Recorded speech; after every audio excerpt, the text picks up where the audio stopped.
sports can be not only a form of getting respect, getting recognition, becoming a hero, but also can be a great form of living. They know that they can have a good lifestyle, which was not the belief earlier, unfortunately. And I think these are the kind of changes that will make a huge difference. If you look at our fellowship program, we have 6 fellows, and those 6 fellows make a difference or touch lives of 3,500 children.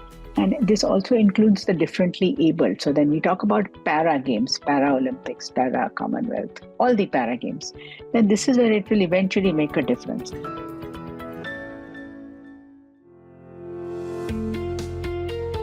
Hello and welcome to a very special podcast series, Unusual Suspects. I'm your host, Gaurav Chaudhary. This is a series about unraveling stories of entrepreneurs, investors and businesses and professionals who are disruptors, yet not in your face. Their disruptions have consistently delivered on the purpose and the mission they've embarked on. Their values are as strong as the mission. Unusual Suspects streams on Earshot.in, Spotify.com, Apple Podcasts, Google Podcasts, MoneyControl.com and a host of other podcast streaming platforms. In this special episodes, Catalyzing Change, the Power of Family Philanthropy, as part of Unusual Suspects in collaboration with GivingPi, India's first family-focused philanthropy network, we'd be talking about the rapidly evolving philanthropic landscape and the paradigm shift that is underway. Philanthropists are increasingly leveraging technology, engaging in collaborative efforts, exploring innovative financial models, and placing a strong emphasis on equity and inclusion in their giving strategies. Together with families and philanthropists, we'll explore diverse giving approaches and evolving perspectives, aiming to inspire a new era of impactful philanthropy, especially in critical and underserved sectors. In today's episode, we dive into the transformative realm of philanthropy for sports and its burgeoning role in India, where families are taking bold strides to drive social change. We will delve into how philanthropy is playing a pivotal role in making sports more accessible to all. I'm delighted to have Vita Dani, founder of the Dani Foundation and ELMS Sports Foundation. Vita is a key figure in the realm of sports philanthropy, spearheading initiatives that extend beyond traditional boundaries. Welcome to Unusual Suspects, Vita. Thank you. Thank you so much, Gaurav. Vita, your philanthropic efforts are dedicated to enhancing physical literacy and sporting excellence in India. In the context of youth development, how do you see sports as a catalyst for broader social and personal growth, Vita? So I truly believe that the energy of youth is the game changer as far as our country and the rest of the world is concerned.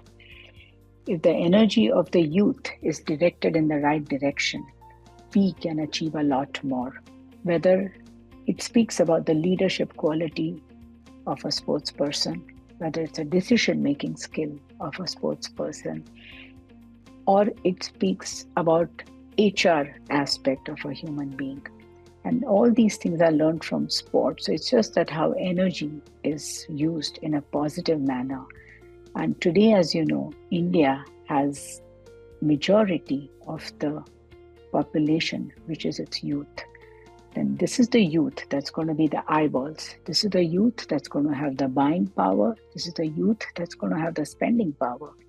And this is the youth that's going to create enormous amount of changes and entrepreneurs in the coming years. So I feel that sports is the right platform to focus on as far as our country is concerned. Vita, it's interesting that you talk about youth and empowerment and entrepreneurship too. And we are at a particularly transformative period, if I may say so, in India. We are now the 5th largest economy, probably galloping towards the 3rd largest in the next few years or so. And that resurgence in the economy is also kind of getting translated and mirrored on the sporting fields too. So, and it's not just about cricket any longer. It's also in athletics, track and field, hockey, various other sports, chess, and we are earning laurels. We are probably going to host the 2036 Olympics too, if all goes to plan. What role do you see of philanthropy, both family and corporate philanthropy and individual philanthropy, to actually help nurture talent in sports, particularly from areas outside of the glitzy big metros, where a lot of talent is lying untapped? So First of all, it is very heartening to know that individuals as well as corporates have come forward to support sport. And I think there is no better time than now, where there is so much of encouragement in sports, also by the government. If I speak about the Dani Foundation and us as a family, I'd like to say that we are involved in several projects. We are, of course, building capacity building, but that doesn't keep us away from high performance center. And when you are talking about our achievement at Olympics, at Asian Games, at Commonwealth Games, then it's the high performance center that will really make a huge difference. We have adopted a center in boxing in Rohtak. And here we have closer to about 85 female boxers and about 100 male boxers in different age categories. So, two things. One is the ratio in itself that women are doing well.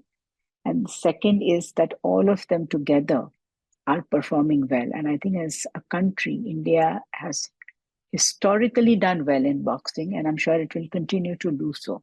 So it is important that we support these kind of centers. If you look at ELMS, then we support archery, we support athletics, judo, taekwondo, volleyball, wrestling, and otherwise we support table tennis as well.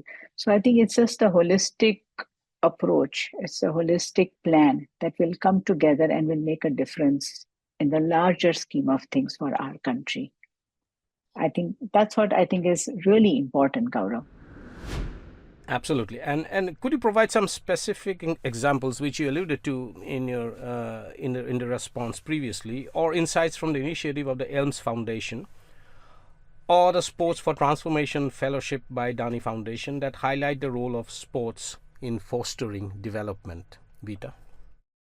So while supporting high performance center is important, it is equally important to build on the grassroots. And I always feel that bottom up approach is as important because that creates a pipeline of champions or pipeline of players that can potentially become champions. So we work in closer to 23 aspirational districts. We have touched closer to 4 lakh lives. And we, by 10 years of Project Chalang, which is going to be in 2027, we are quite confident that we will touch 10 million lives. And if we focus on this grassroots, then we will create the pipeline of players who can come and they will eventually come to higher level and go on to the professional way of sports.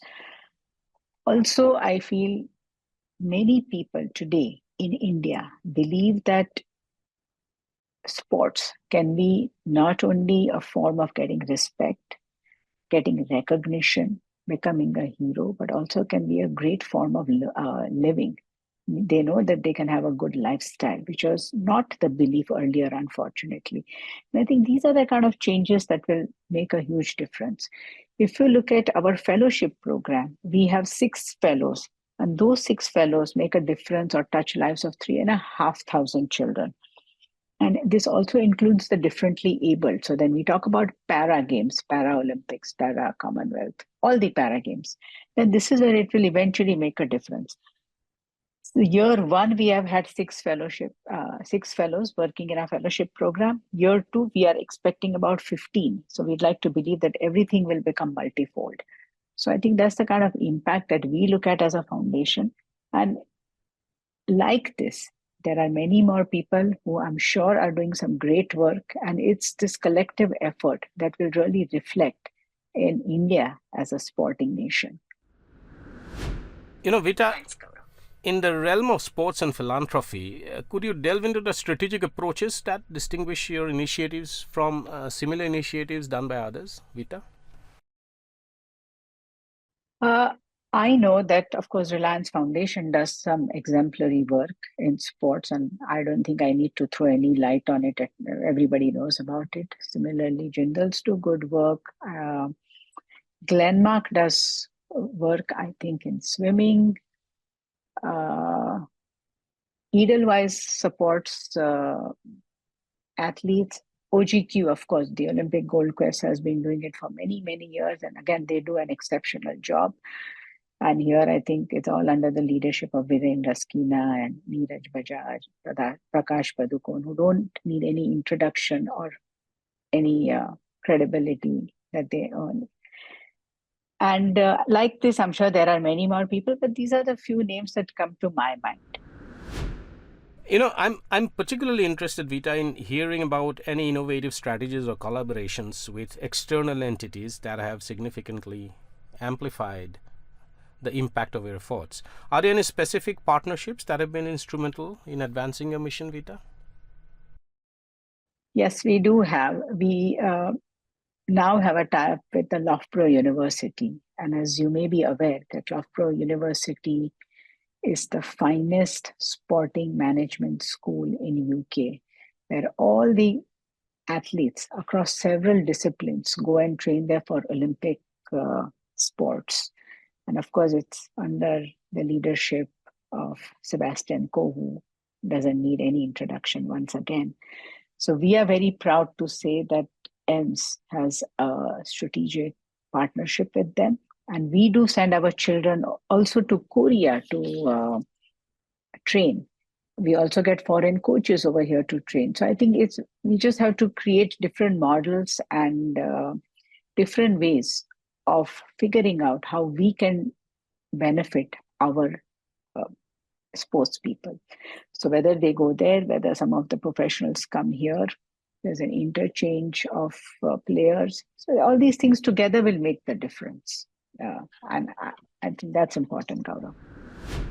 Absolutely. And, finally, we are looking at 2047 and everyone is crystal gazing into it because that's a milestone so far as India's progress as a nation is concerned. We'll also hit 100 years of India's independence.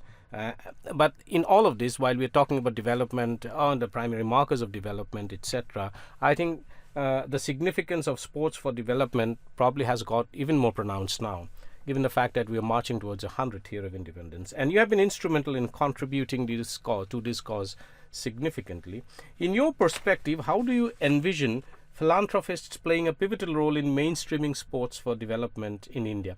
Particularly, are there any specific strategies or steps you believe philanthropists can adopt to ensure a more inclusive and widespread impact in this realm? I think it is good to focus on one or two sports if you are a starter. I mean, if you're starting with your journey, because then you can give your entire attention and focus to that one or two sports. We started off with table tennis, and we have seen a huge difference in last 5 years. And we had both the approaches, top down as well as bottom up. So we have the league, which is one of the most popular leagues and widely watched league in the world. We have academies, so we support 4 to 5 academies. We do state-based leagues. We support all the national ranking and national championships across all age categories. We are looking at doing a college level program. We used to support a school program, which we used to run in almost 23 states in India. And we do a municipal school program. So what happens is that you are creating a structure at every level, and that itself will show how a sport can change. I was talking to one of the players who had come for UTT, one of the international and most remarkable players. And she said that earlier when they used to see the draws and they'll say, there's an Indian in the, in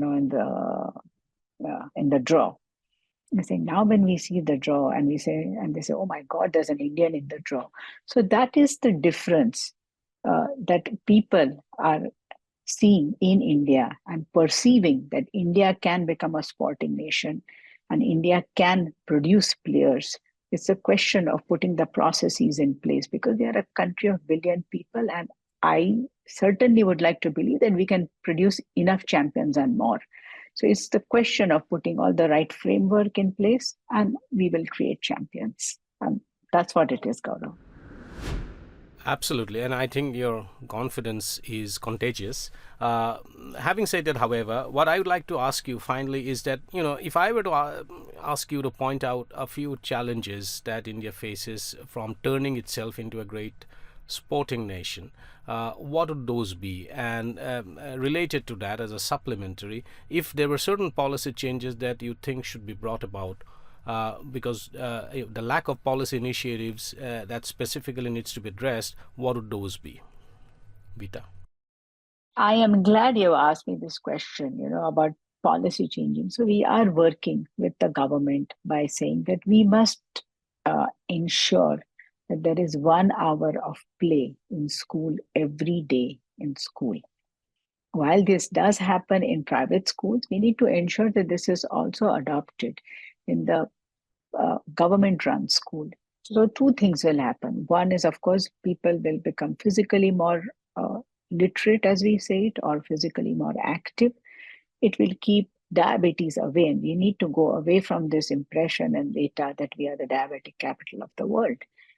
Third thing is that not people, but students will start using that energy in a positive way. That will keep them away from trouble. That means parents will support it. However, there is one challenge. And that challenge is that parents very often say that, okay, now my child has come to 10th standard and 12th standard, so let them focus on education. Let them become an engineer. Let them become a doctor. Let them become other professional. And that's the mindset that we need to change. This can only be changed if we make them believe that there is good living out of sports, as I mentioned earlier. And I think some of the outstanding performers have already conveyed this message, whether you look at Sharat Kamal, whether you look at PV Sindhu, Abhinav Bindra, you look at Neeraj Chopra. And this is what becomes aspirational, for not only for children, but also for parents to say that, okay, let my child go and pursue sports professionally. So there are many more examples.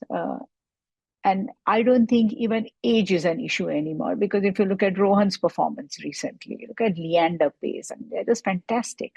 So they need to become the heroes, and really, I mean the heroes, the role models, and the face of India, and that will encourage many more people to do so. So we have to make sure that parents are also equally invested. And as they say that when you go and see a sport, if a child comes, so will one of the siblings and a parent come along with it. So you are actually changing the entire mindset of the family and the neighborhood. Your neighbors will come, your friends will come. All these things will bring about a larger change, Gaurav. Absolutely, Vita, and so well said that parents should be equally invested in developing sports, and also driving home the point that sports is a necessary activity and should not be seen as an additionality. Thank you, Vita Dani, for taking the time out and dropping by to have this conversation with us for this very special podcast series, and also sharing your deep insights on a variety of issues, on a range of issues on sports philanthropy and what needs to be done, and what are the challenges that are coming in the way of making India a very, very effective sporting country. Thank you so much. Thank you, Gaurav. I think it's an honor to be part of the Unusual Suspects and part of your podcast. Thank you so much.